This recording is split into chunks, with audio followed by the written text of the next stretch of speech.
Hi, my name's Alex McLeod, and in this video I'm going to tell you exactly what an attunement really is.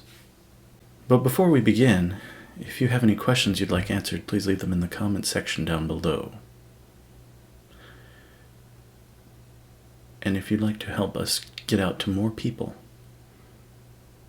like, subscribe, and share with your friends.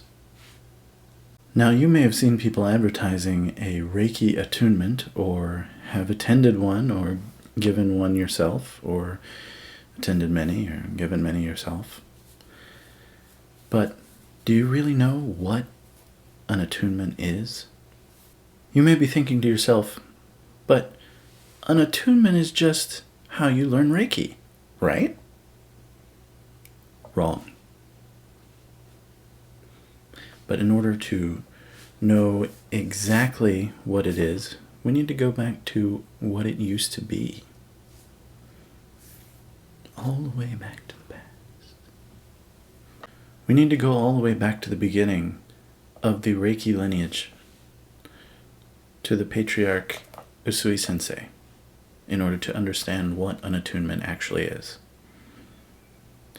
Usui Sensei didn't invent attunements, and he didn't give them in the same way that modern Reiki classes are done. It's very likely that he learned from the Buddhists in the local area, probably the Shingon Buddhists, who are a sect of Vajrayana Buddhists, the most notable of which are the Tibetan Buddhists. Now, another word for attunement is Reiju, or empowerment, which are concepts that are very frequently used in Vajrayana Buddhism, and they were definitely in use in the time that Usui Sensei studied near, and most likely in, the Buddhist temples in Japan. In the Vajrayana tradition, an empowerment tends to be for the purpose of attuning a person to a specific practice or skill set. For instance, there is the Jambala practice, which some Tibetan Buddhist teachers will give empowerments for, and you supposedly don't get the benefits of the practice unless you have had the empowerment. This is not entirely true, because there is an alternative way to get the benefit of the practice, and that's to practice for a very, very long time.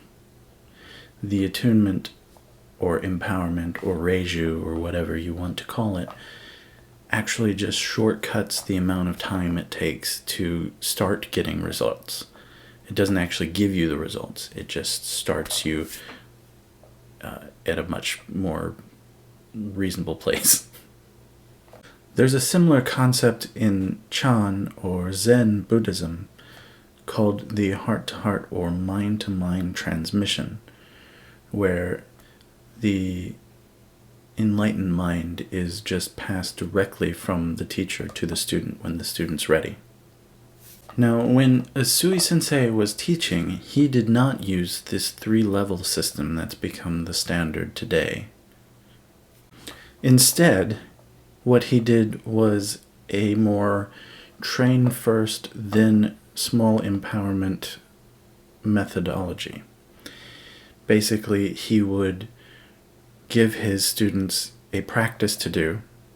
They would do the practice and then come back to him, and he would do a small empowerment, not the big 1, 2, 3 like is done today. It's something more like just a booster rather than power up, I guess, would be the the video game equivalent. If this is done correctly, the attunement process is gradual enough that the students don't receive cleansing symptoms, which is often the issue with the level 1, level 2, level 3 methodology, or even some of the other teaching methods that I've been exposed to. This also has the benefit of being very focused on the development of skill in the student rather than just opening up the energy pathways and leveling them up. When you do a big attunement or empowerment or even a heart-to-heart transmission of skills that the students aren't quite ready for, you end up with students with harsh cleansing symptoms, and maybe even they don't quite get the skill that they were supposed to get. In addition, the larger the empowerment or attunement that the person is giving, the more that the person giving the empowerment or attunement needs to be able to clear karma easily and effectively, because an attunement or an empowerment or a heart-to-heart transmission will always transfer some small bit of the student's karma that blocks them from having these skills to the teacher in exchange for them gaining the skills as a result of the empowerment or attunement. This is the reason that Usui did the transmission, the empowerments, with a lot of practice sessions in between the smaller empowerments. It was protecting himself, and it was also protecting the student. Taking on the karma of a student can actually cause some strange side effects with the student. This is also why when doing a Tibetan empowerment, there's often a huge practice commitment given to the student, either before or after the empowerment. This is to protect both the teacher and the student from the ill effects of doing an empowerment.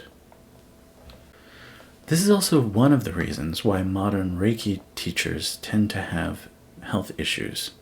There are other reasons, but this is one of them.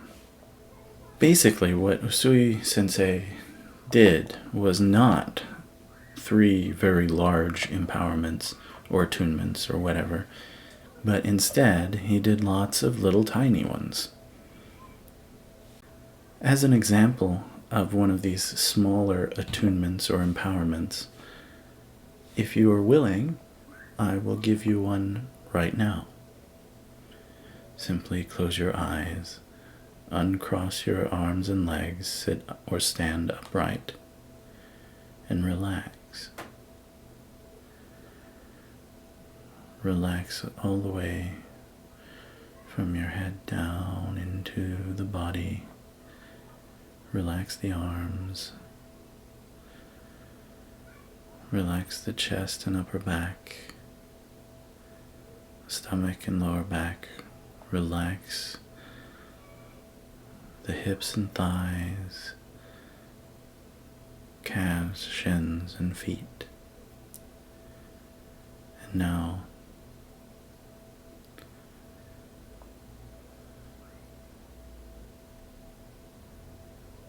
accept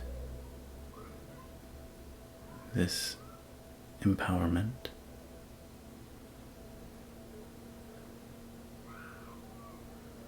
Let it open the energy center at your crown.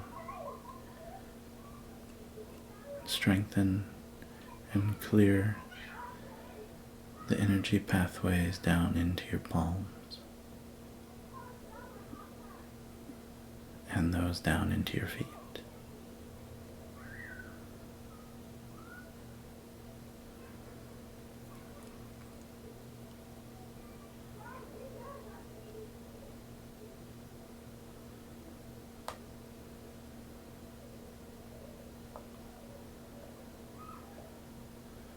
Gently think of your abdomen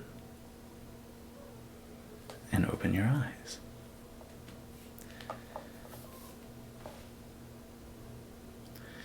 Now,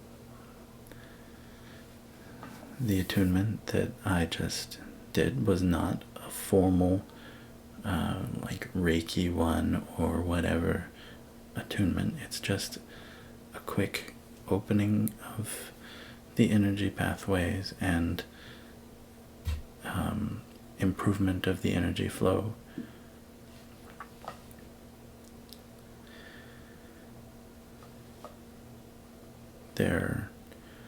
If I did it this way, it would probably take about 20 of these to equal a Reiki 1 empowerment.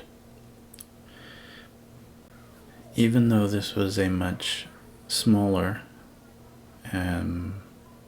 not as harsh empowerment, you should still drink plenty of water, get some good rest,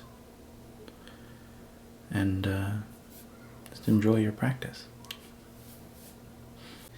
If you have any questions about attunements, empowerments, Reiju, or what have you, please leave them in the comment section down below. Or if you'd like to talk about your experience with the attunement that we just did, leave it in the comment section below. And if you'd like to help spread this channel, help us reach more people, please like, subscribe, and share it with your friends.